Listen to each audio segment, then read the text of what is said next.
A recent book I read about Mother Teresa, or am reading, is titled Finding Your Calcutta.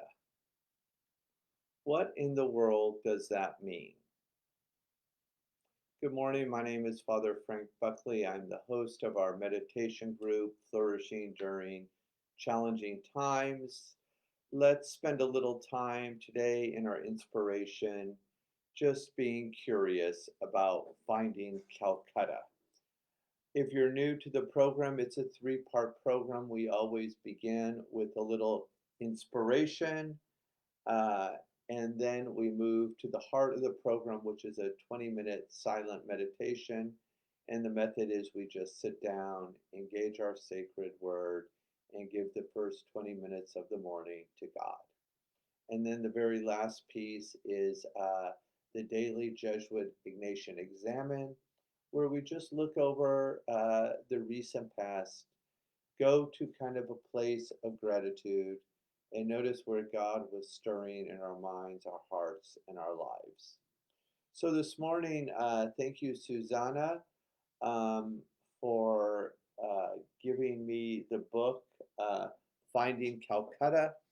I'm just kind of starting it, but loving it, and I thought I'd share just a little bit about life is a journey.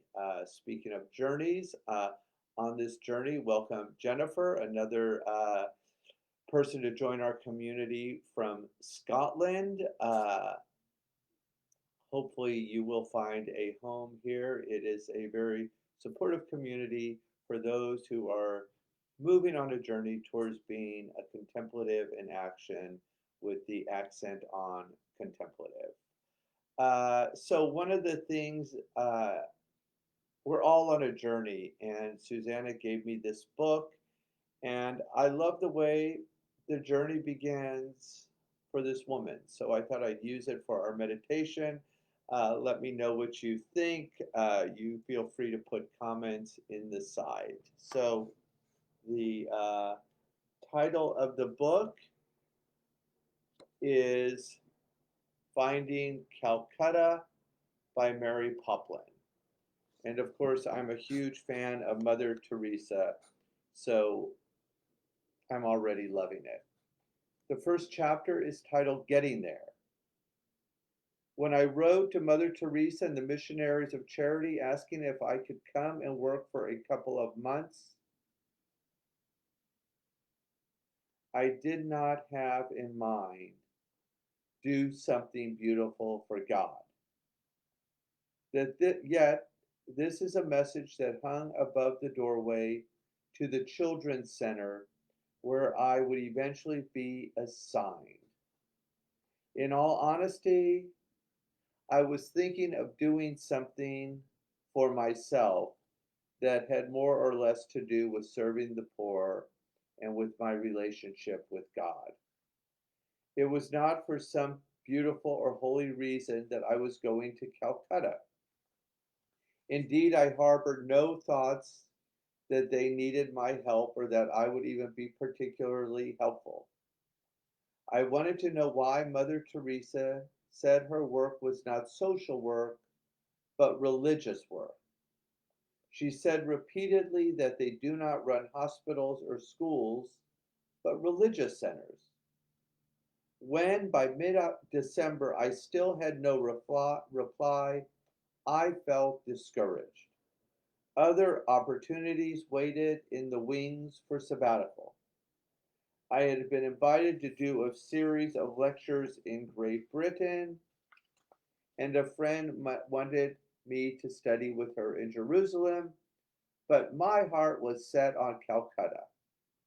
I knew it was very likely that the missionaries did not want another volunteer or would write and tell me to volunteer in my own city, as I heard they sometimes did. As I mailed the letter, I prayed that God's will would prevail because that is what a Christian is supposed to do. However, I was not yet 3 years following Christ and did not really understand the seriousness of this principle yet. In prayer, I committed my desires into God's hands. My emotions did not necessarily agree. I wanted to go despite the fact that I had hardly set foot outside the United States and had certainly never traveled anywhere as foreign to me as India. Arriving home late after teaching the last class of the semester, I reached the mailbox and pulled out a tattered, once pink, now yellowed envelope, and the return address was Calcutta. The letter, postmarked New York City, was lined with 10 and 1 cent stamps. I was later to learn that traveling sisters and returning volunteers often took mail to foreign countries to lessen the expense of overseas postage. I immediately opened the fragile envelope to discover inside a small, mismatched white piece of paper, obviously typed on an old manual typewriter. The message began: Thank you very much for your letter. You are welcome to share in our works of love for the poorest of the poor. And so began the journey. And so we continue on our journey as a contemplative community with a morning practice, giving the first hour of our day to God and then letting God take it from there. So let us move to our 20-minute silent meditation. I invite you to unplug from all technology, perhaps the greatest gift we will give ourselves today. I will set the timer for 20 minutes so you don't have to worry about it. I'll do a little guided meditation to get us started, and then we will sit together for 20 minutes. And at the end of the 20 minutes, I will ring the bell. Let's begin. So I invite you to find a comfortable seat or cushion. If you'd like, take your shoes off, feel the feet grounded on the earth. You can close the eyes or 3/4 closed, something that feels safe and comfortable to you, and just settle in. As always, to get grounded, we begin with a little diaphragmatic breathing, breathing deeply as possible into the lower belly 3 times, in through the nose, out through the mouth. Together as a global community, inhale and exhale. Beautiful. 2 more times. Inhale and exhale, bringing oxygen to the brain and the body. Last time, give it all you got. Inhale and exhale. Continue to breathe on your own. Suzanne sent me a beautiful video on earthing or grounding. So we start with the soles of our feet pressed on to the green earth, our mother, and just connect.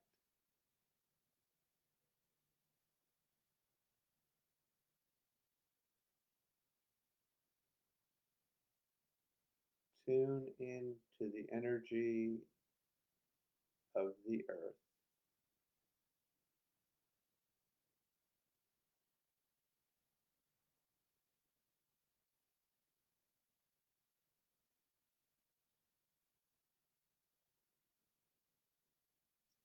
Moving up the body, take the attention to the hands as they press on to the thighs, and just notice any sensations.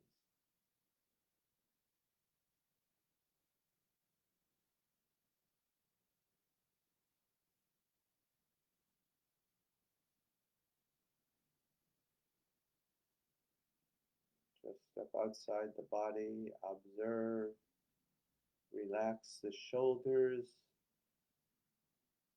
surrender to God anything that's been too much or that you've been holding on to. Let go, surrender.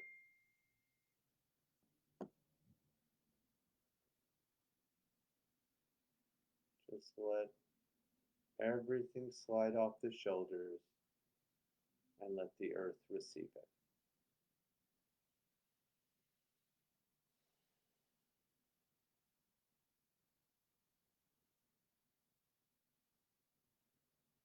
Take the attention to the heart. You can bring your hands there if you'd like.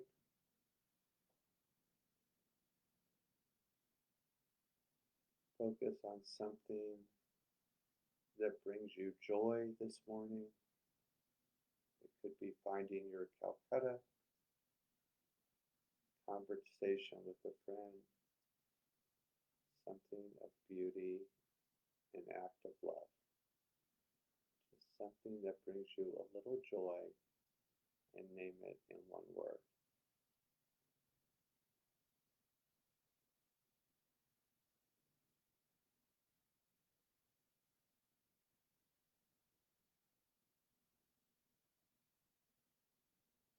Gently place that word towards the back of your heart, and as a community, let's breathe into the joy. Inhale. Exhale, release the hands, and just notice what you feel.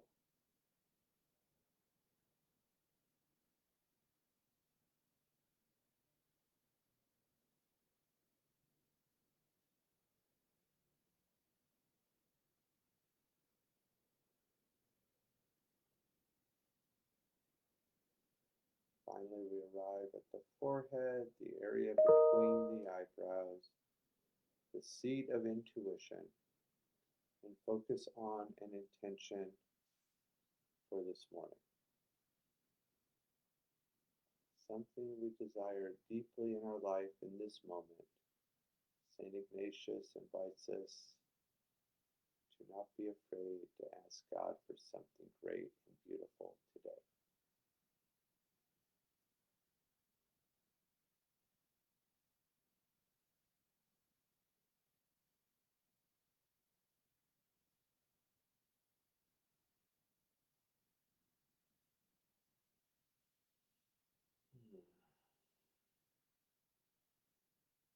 And we'll seal that intention with an inhale and an exhale. Continue to breathe on your own. Take the attention to the breath. God is as close to us as this very air that we breathe this morning. Engage your sacred word 4 or 5 times, and then drop down and enjoy a little deep rest. Please continue.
Nice and gently bring your attention back to the room. The eyes were closed. Oh gosh.